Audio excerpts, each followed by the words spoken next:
Welcome to the Royal Crown Diaries.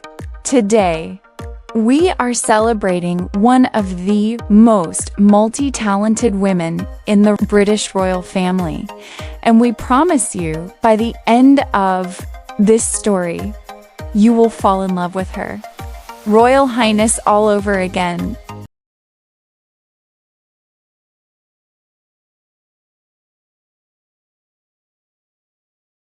What if we told you that the future Queen of England once stood on a school stage, aged just 11 years old, dressed as a Cockney flower girl, and sang her heart out, not a single note out of tune?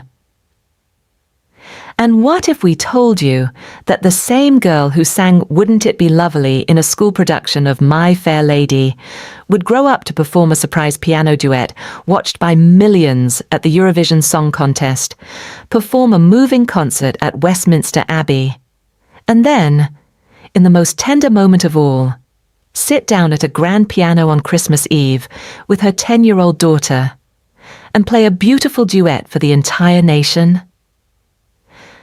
Dear friends, this is the story of Her Royal Highness, the Princess of Wales. Not just a future queen, not just a style icon, not just a devoted mother and wife, but a woman of extraordinary creative talent, deep artistic soul, and a musical gift that she has shared with the world again and again, and that carried her through the darkest chapter of her life. Let us go back, way back, to a school stage somewhere in England. The year, approximately 1993. A young girl of around 11 years old steps into the spotlight. She is playing the role of Eliza Doolittle, the spirited Cockney flower girl, at the heart of one of the most beloved musicals ever written, My Fair Lady. She opens her mouth, and she sings, Wouldn't It Be Lovely? Every note pitch perfect, every word delivered with a genuine Cockney accent, every phrase full of warmth and charm and complete natural confidence. The audience watches, and the little girl on that stage is Catherine Elizabeth Middleton, the girl who would one day become Her Royal Highness the Princess of Wales, the future Queen of England. This throwback clip, unearthed and shared online, left royal fans completely spellbound. TikTok users could barely contain their amazement. One wrote, "I'm getting Julie Andrews vibes and I love them both." Another said, "This is absolutely brilliant. So adorable. The future queen." And a third simply wrote, "OMG, she nailed it. Beautiful."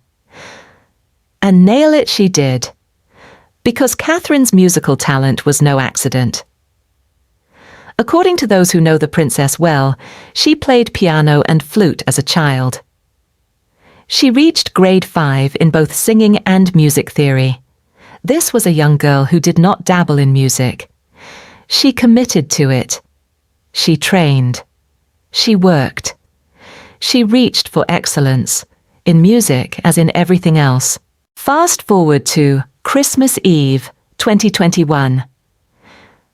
The world is slowly, painfully emerging from the COVID-19 pandemic. Millions of families across Britain and the world have lost loved ones. There is grief everywhere.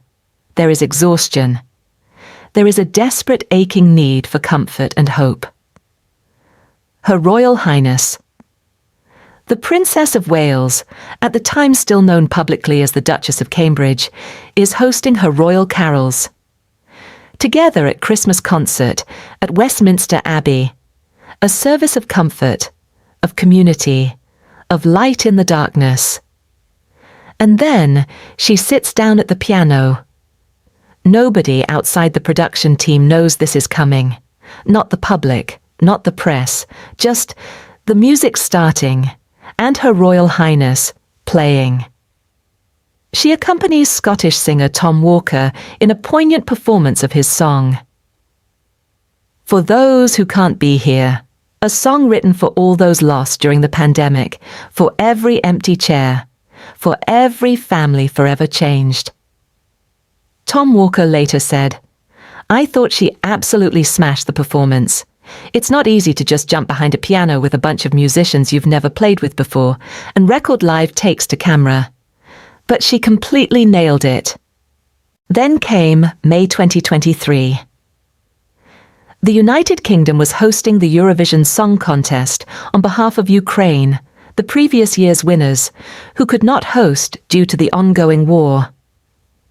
Liverpool welcomed the world, and the opening of the grand final contained a moment that made the entire world gasp. There, in the crimson drawing room of Windsor Castle, seated at a magnificent grand piano, wearing a cobalt blue one-shouldered gown by Jenny Packham, her engagement ring catching the light, was Her Royal Highness the Princess of Wales. She performed a surprise 10-second instrumental piece alongside Ukraine's Kalosh Orchestra, last year's Eurovision champions, in their winning entry, Stefania. Her involvement had been kept completely secret until the broadcast aired. Nobody knew. And then suddenly, there she was.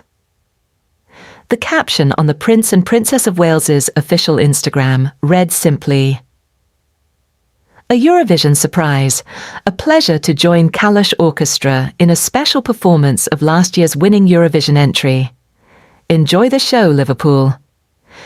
TV presenter Holly Willoughby commented, "Well, this is incredible." Singer Shirley Kemp wrote, "Wonderful."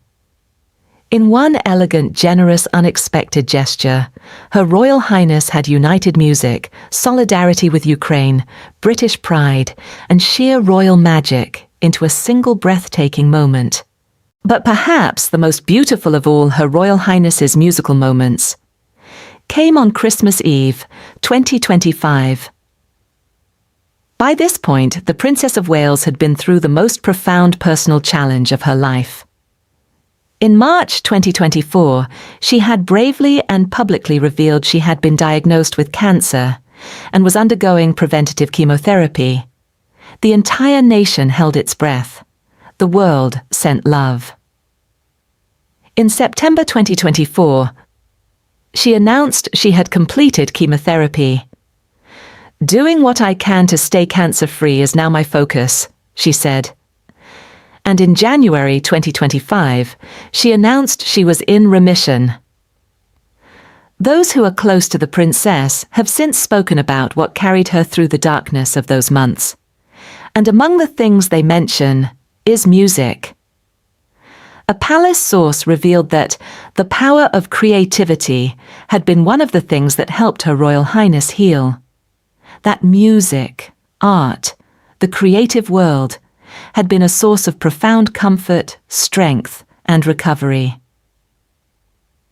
And so, on Christmas Eve, 2025, when the princess sat down at the piano for her Together at Christmas Carol concert at Westminster Abbey, she was not sitting down alone. Beside her was Princess Charlotte, 10 years old, her daughter, her mini-me, her joy. Together, mother and daughter performed a duet, a beautiful rendition of Home Sound by composer Erland Cooper. The 10-year-old Princess Charlotte, poised, focused, grown up beyond her years, sat beside her mother and played. And Her Royal Highness sat beside her daughter and played.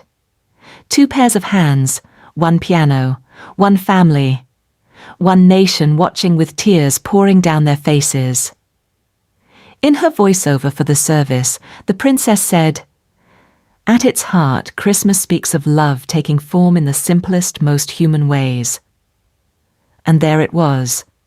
Love, taking form, in the simplest, most human way. A mother and her daughter, playing piano together, for the world.